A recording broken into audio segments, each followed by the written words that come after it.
I think crypto is part of politics. It is monetary. If you try to deny that and think it's just, okay, I'm just going to put some code on a piece of paper, then you're kind of missing the point. We're reorganizing how we interface with each other socially with this money thing. And we have a new piece of technology, the computer and the internet, and cryptography, and we're expressing it in a different way.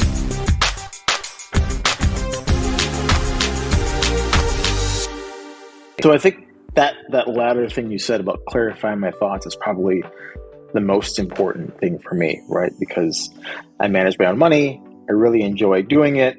I think it's an intellectually stimulating exercise, especially when you get to have opposing views to other people. So you're discussing them. Obviously, it's me versus many from my blog because it's not actually a two-way conversation.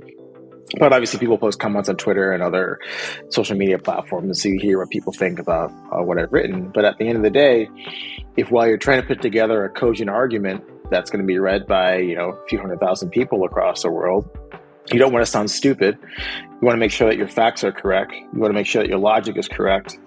You want to make sure that you're evaluating all the different ways in which you could be wrong, such that you have confidence in what you think should happen in the future if you're right. And I think if you approach it in that respect, your trading decisions will become a lot better, because it's not just, okay, let me just go put this trade on and I'll find out, in a minute, a half an hour, a year, a month, whatever your time frame is, if I'm right or wrong. I'm going to put this trade on and I'm going to write about it. And then the whole world can see me for what I've done and critique it. And I think by spending the time to write and to open yourself up to criticism by anyone with an internet connection, you become a lot better thinker and I think a lot better investor. So that's just my mentality. I think buy and hold works for a certain mentality, especially crypto. I'd have to say you probably have to be a little insane, and that's not a dig at certain people. If you look at some of the longest term holders of Bitcoin, they've held it when it went from a few cents to, imagine you bought Bitcoin and it was worth a penny and it was worth $1. You're up 100x. You're like, fuck, I killed this trade. And then, 10 years later, it's worth $60,000, right? How much conviction does it take for somebody to hold an asset? I don't care what it is. You're up 100%, you're up 100 times. Yeah, you believe it's going to go higher. That's not me. I don't have that sort of that mindset. I approached crypto when I first, discovered Bitcoin. I was like, wow, I'm an arbitrage guy. I sit at work where I used to all day long, and I try to make a few basis points selling futures contracts and buying stocks. And I did that for 5 years. And it'd be a knockout trade if I made even 1% on a trade. And yet I come into crypto, I log on to something that's changed, and I was like, whoa, my P&L is 200% annualized. We're trading by just doing the simplest trade, selling futures and buying cash. And that's what I started doing. I approached it as, okay, I understand this trade. I understand derivatives. This is this new, ecosystem, but fuck me, this is an amazing trade. And I take the risk of believing in Bitcoin or not out of it. And so that's probably where I come at it from. And obviously now, I have, much more capital to play with. I can become a long-term investor, and it doesn't really matter to me if the price goes down 50% or whatnot, because I've segmented that particular part of my portfolio. I know what it should be doing.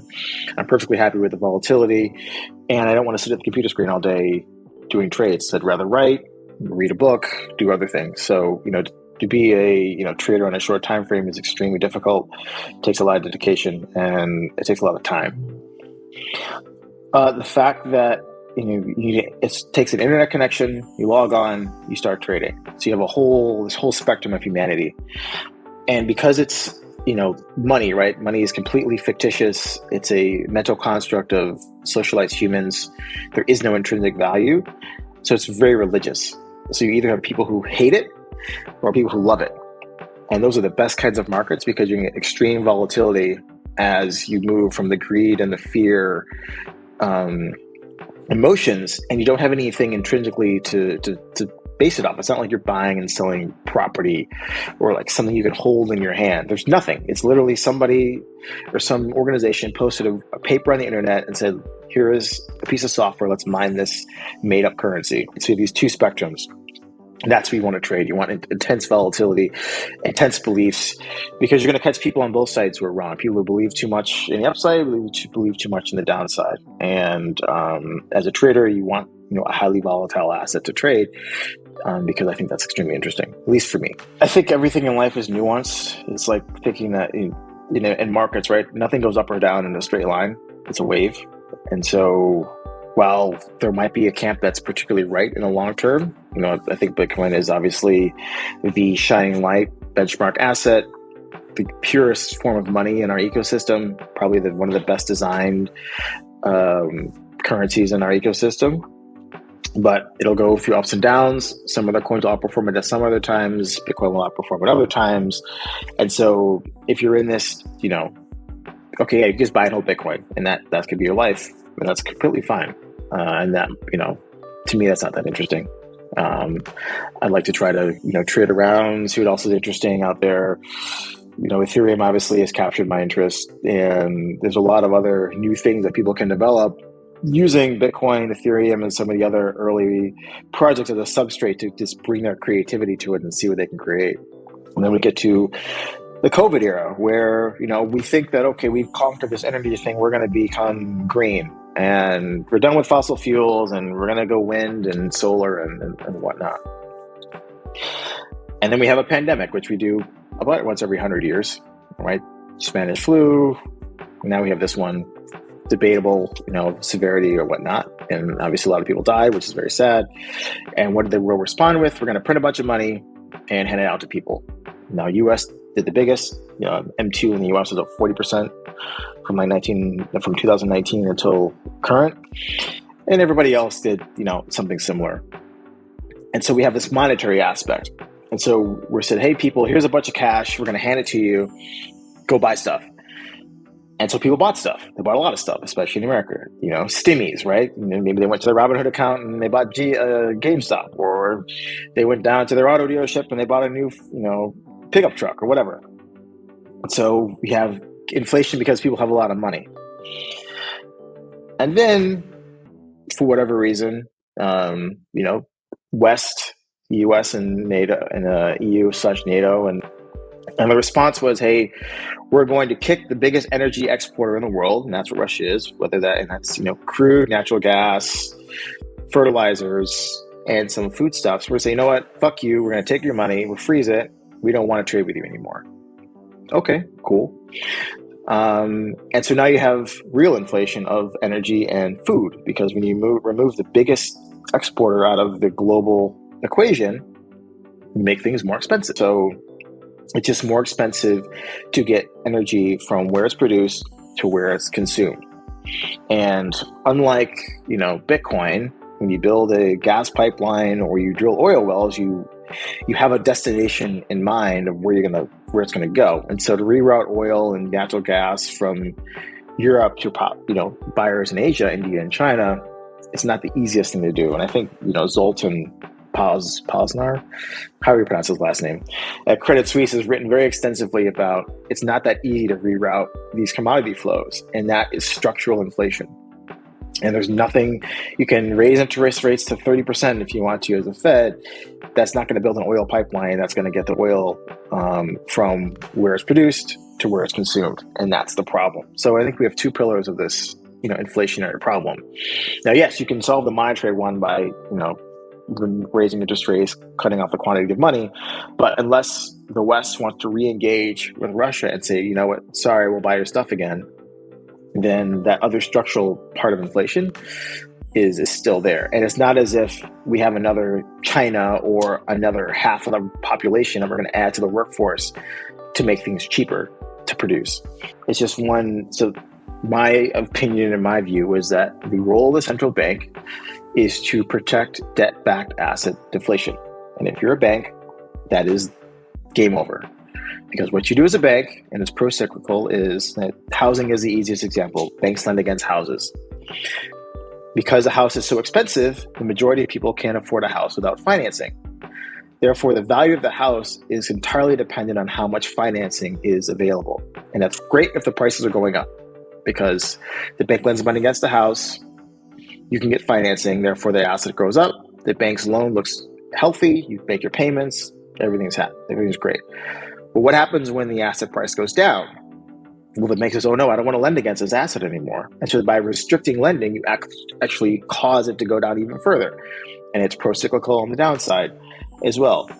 And this negative feedback loop, and anyone who owned UST and Terra understands these a little bit better now, is something that the central bank is there to protect. And in the 1930s and the Great Depression, the lesson a lot of these bankers learned was that the Federal Reserve and other global central banks they took the austerity path. They didn't step up and give the fiat money to protect the banking system from cleansing all these loans. The US is in a better position than Europe because the US is a net energy exporter, I think. Right.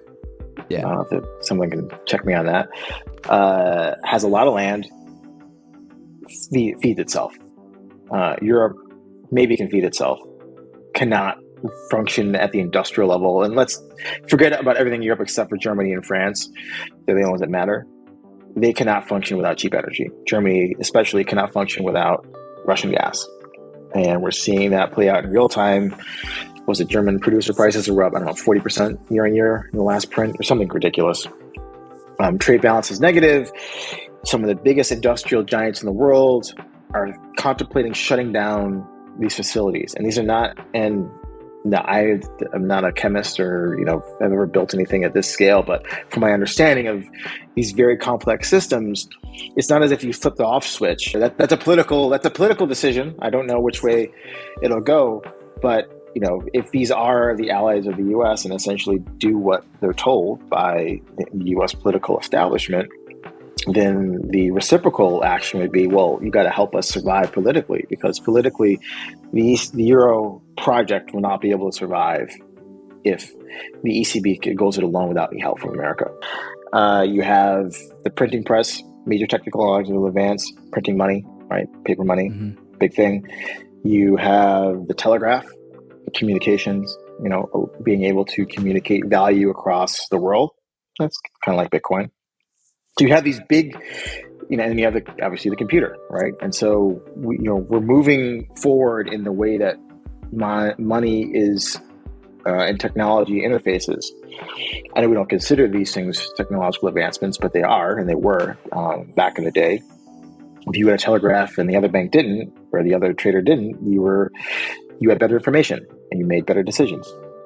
And so I think crypto is part of politics. It is monetary. If you try to deny that and think it's just, okay, I'm just going to put some code on a piece of paper, then you're kind of missing the point. We're reorganizing how we interface with each other socially with this money thing. And we have a new piece of technology, the computer and the internet, and cryptography, and we're expressing it in a different way. And we're expressing it in Bitcoin, Ethereum, and all these new things that people's minds have been able to create. Well, I can just code up some lines, put them up on the internet, and if enough people like what I've done, then I've just created value. It's the first time in history that anyone who wants to learn a little bit of code can literally create their own currency. Never before in the world could you ever do that.